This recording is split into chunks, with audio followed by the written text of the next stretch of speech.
હાલો મારા મિત્રો, મારા ભાઈઓ, મારા બહેનો બધાને જાજાતી જય શ્રી કૃષ્ણ. તમે બધાએ સાથ સહકાર આપ્યો છે એ બદલ હું તમારા બધાનો ખૂબ ખૂબ આભાર માનું છું. અને જો હું બાને રાખવા જાઉં છું તો મને ટાઈમ નથી મળતો. સોરી, બધાને હું મારા વતી સોરી કહું છું. અને કોઈ સાથે હું વાત નથી કરી શકતી કારણ કે હું છે ને જો સવારે વહેલી 4 વાગે ઉઠું છું અને ઘરમાં થોડું ઘણું કામ હોય. લેડીઝ છે તો શું કામ ના હોય, કયો જઈ ઘરમાં કચરા પોતા વાસણ. સવારે વહેલી ઉઠું છું, પછી પ્રોગ્રામ મૂકું છું, પછી વાંચવાના હોય તો સાંજે રાતે આવીને હું વાંચું છું. રાતના 12 વાગે હું સૂઉં છું, ક્યારેક 1 વાગે સૂઉં છું. મને સૂવાનો પણ ટાઈમ નથી મળતો, મોડી સૂઉં છું. 2 કલાક કે 3 કલાક જ નીંદર થાય છે. અને જો પ્લસ બીજા મારા ભાઈઓ બહેનો, તમે કોઈ ખોટું ના લગાડતા, કારણ કે તમે મને સાથ સહકાર આપ્યો એ બદલ હું તમારો ખૂબ ખૂબ આભાર માનું છું.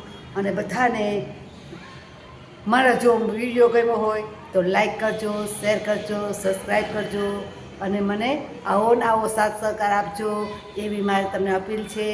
મારા મિત્રો, તમે મને સાથ સહકાર આપ્યો છે, હું એને ક્યારેય નહીં. હું કુબેર ભંડાર જાઉં છું તો હું બધા વતી એમ કહું છું કે ના, મારા મિત્રોને કોઈ દુખિયારા હોય, કોઈ બીમાર હોય, કોઈ બિચારા ઘણી જાતના પરિસ્થિતિ હોય, એને તમે તમારે દ્વારે આવે એને બધાને તમે રાજી હસતા વાત્ય ગાતે તમારે ત્યાંથી જવા જોઈએ, કોઈ પાછા ના જવા જોઈએ. અને જો મારી ભૂલ થઈ જાય તો હું માફી માગું છું.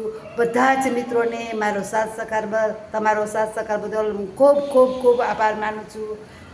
અને જો મારી બધા ઉતારશે, આટલું ચશ્મા પહેરીને તમે ઉતારો છે, મને ઉતારજો. કાંઈ કહેજો કે આ તો છોકરી છે, કાંઈ કહેજો કે ગલડી બુઢી છે, ગમે તેમ કરો તમે, વાંધો નહીં. મને કોમેન્ટમાં ખાસ કહેજો કે તમે કોમેન્ટમાં કે તમને સારું લાગે છે કે નહીં. ન લાગ્યું હોય તો કોમેન્ટમાં તમે જરૂર કોમેન્ટ કરજો. અને બધા જેવું લાગ્યું હોય એવું તમે બધાને મારા વતી જાજાથી જય શ્રી કૃષ્ણ, જય માતાજી. અને જો મારી કાંઈ ભૂલ થઈ જાય તો તમે ખોટું ન લગાડતા. અને મારા પ્રોગ્રામ છે યુટ્યુબ, ઇન્સ્ટાગ્રામ, ફેસબુક ત્રણેયમાં મારા પ્રોગ્રામ આવે છે. તો તમે ભાનુબેન ફળદુ સર્ચ કરજો. અને જોઈન્ટ ફેમિલી વાર્તા અને શિવપુરાણ અને ગીતાજીનો હનુમાન ચાલીસા, એ હનુમાન ચાલીસા તમે રોજ જાઓ, ભલે તમે ગમે કોઈ બી ન હો, હનુમાન ચાલીસા મૂકો, ગમે તે મૂકો. અને જો તમે શિવપુરાણ વાંચશો તો એમાં પણ બધું સમજા જેવું છે, જાણ્યા જેવું છે. અને આપણા બાળકોને સારા વિચાર મળે, સારા સંસ્કાર મળે. એથી કરીને કોઈ દિવસ આપણું બાળક છે એ અવળે રસ્તે ન જાય.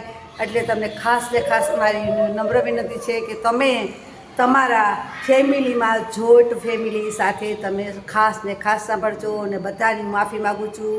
મારાથી કંઈ ભૂલ થઈ જાય, હું કોઈ સાથે વાત નથી કરી શકતી, કોઈ સાથે ચીત નથી કરી શકતી, એ બદલ હું બધાની માફી માગું છું. કારણ કે એટલી હું પોરવાઈ ગઈ છું, તો હું જંજારમાં પડી ગઈ છું. મારા ઘરે ચલાવવું પડે અને ઘરનું કામ હોય, સવારે ઉઠીને આવવું તો કચરા પોતા આ તે બધું ઘણું બધું કામ હોય છે. લેડીઝને શું કામ ના હોય, તમને ખબર તો છે.